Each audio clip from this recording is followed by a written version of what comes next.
السلام عليكم ورحمة الله وبركاته. عاملين ايه؟ يا رب تكونوا بخير، وحشتوني احلى اخوات في الدنيا. جربتي تحطي العسل على البيض؟ هيفيدك نص عمرك لو ما سمعتيش الوصفة دي. يلا بينا نشوف هنعمل النهاردة ايه. قبل ما نبدأ في اي حاجة هنصلي على الرسول عليه الصلاة والسلام. اغلبية الاولاد ما بيرضوش ياكلوا العسل الاسود. قررت النهاردة اعمل لهم بيها حاجة حلوة والاولاد كلنا بتحبها. يلا بينا نشوف مقاديرنا عبارة عن ايه. قبل ما نبدأ في اي حاجة هنصلي على الرسول عليه الصلاة والسلام. عندي هنا كوباية كده من العسل، كوباية من الحليب، ظرف من الفانيليا، والبيض ده اختياري خالص، حابة تحطي بيضة واحدة او بيضتين.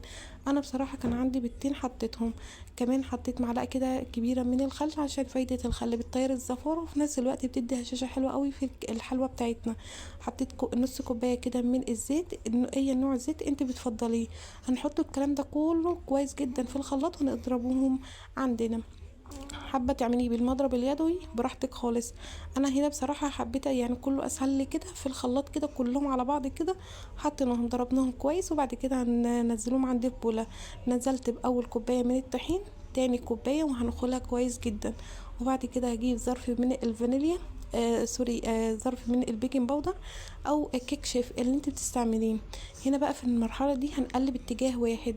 ايه يا جماعه؟ نوع كيك. احنا طبعا النهارده هنعمل الكيك بالعسل، بجد وصفه حلوه قوي. طبعا هنا حطيت كده هنقلب هنا كل الحاجه دي في اتجاه واحد، اوعي تقلبي اتجاهين. ده من نجاح الكيك يا جماعه. عايزه الكيكه بتاعتك هشه وجميله وفي نفس الوقت تبقى قطنيه كده معاكي وشبه يعني عندك الجاتو كده بالظبط. هنقلب اتجاه واحد، قلبنا اتجاه واحد كده. وبعد كده يعني حطيت حبه دقيق تاني وهبدا ايه، خلاص كده. يعني السمك بتاعها ولا تقيل قوي ولا خفيف قوي. جبنا بقى هنا الكوبايات بتاعه القهوه، ما تقلقيش خالص منها، هي بتدخل الفرن عادي خالص. هنعمله كده يعني اكتر من نصها بحاجات بسيطه كده زي معلقه او معلقتين. هجيب هنا عندي بالكبش كده اللي هي المعلقه الكبيره، ونبدا نحطه معلقه واحده بس. لو الكبيره المعلقه عندك كبيره قوي هنحط نصها. طبعا هنا نص الكوبايه كده عليها زي معلقتين كده بس مش اكتر، يعني نص الكوبايه بالظبط. هنحطه كده كل القوالب عندي كده. طبعا ده يا جماعه لو مش عندك قوالب اللي هي الكب كيك بتعمليها في الوصفه دي والاولاد بتفرح بيها جدا. طبعا هي يعني الكوبايه مزينه نفسها بنفسها. طبعا عندي الكوبايات الكبيره والصغيره، بس انا بصراحه اصغر حاجه كانوا عندي اللي هم الصغيرين دول، كان اخر حبه عندي يعني اللي انا حطاهم في المقاس الكبير ده. كنت عملت بيهم كوبايتين تاني بس ما كانش متوفر. طبعا هنا عندي شوكولاته شيبس او شوكولاته مبشوره، بتبداي تحطيهم كده من فوق، بيدي شكل حلو قوي وكمان في نفس الوقت بتدخل كده في النص وبتسيح كده وبقى طعمها لطيف جدا. طبعا تحطيها في الفرن على درجه حراره 160 وبتطلع معاكي في منتهى الجمال. ما تفتحيش على النار خالص اللي بعد تلت ساعه، وتشوفيها كمان من بره. طبعا هنا بصوا ما شاء الله بتطلع معايا بسهوله جدا. يا دوبك بتهزي كده الورق عندك اللي هي الكوبايه، بتطلع معاكي في منتهى الجمال. هي بصوا شايفين هي بتتكلم عن نفسها حاجه كده، اللهم بارك. بصوا طلعت كده بسهوله جدا.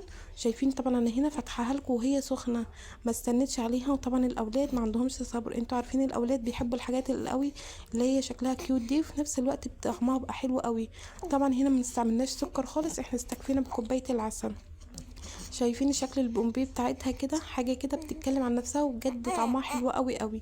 طبعا هنا لو متوفر عندك اللي هي القوالب بتاعه الكب كيك، طبعا مش متوفر عندك بتبداي تعملي في الوصفه دي. انا كانت عندي بصراحه بس الاولاد طالبينها في الشكل الجميل ده وعجبتني قوي، قررت اعمل لهم فيها. شايفين كمان هنا عندي يعني ما شاء الله كبيره، مش حجمها صغير يعني غير الكب كيك. الكب كيك ورقتها صغيره وفي نفس الوقت يعني المقاس ده كله بيعمل كده. شايفين الجمال؟ بصوا الشوكولاته شيبس سايح كده من جوه وطعمها حلو قوي. شايفين بقى وصفتنا النهارده بجد خطيره وتستحق لايك من ايديكم الحلوه، واشتركوا في القناه عشان القناه تكبر بيكم احلى عيله في الدنيا. طبعا شايفين هنا بقى الجمال والحلاوه حاجه كده بتتكلم عن نفسها. طبعا هنا بقطعها لكم سخنه وفي نفس الوقت مطلعها سخنه، يعني كمان كل ما تستنى عليها كده بتدي هشاشه اكتر وطعم حلو قوي. طبعا هي الكيكه يا جماعه مش بتتاكل سخنه، بتتاكل هي وبارده كده طعمها حلو. حط لايك والسلام عليكم ورحمه الله وبركاته.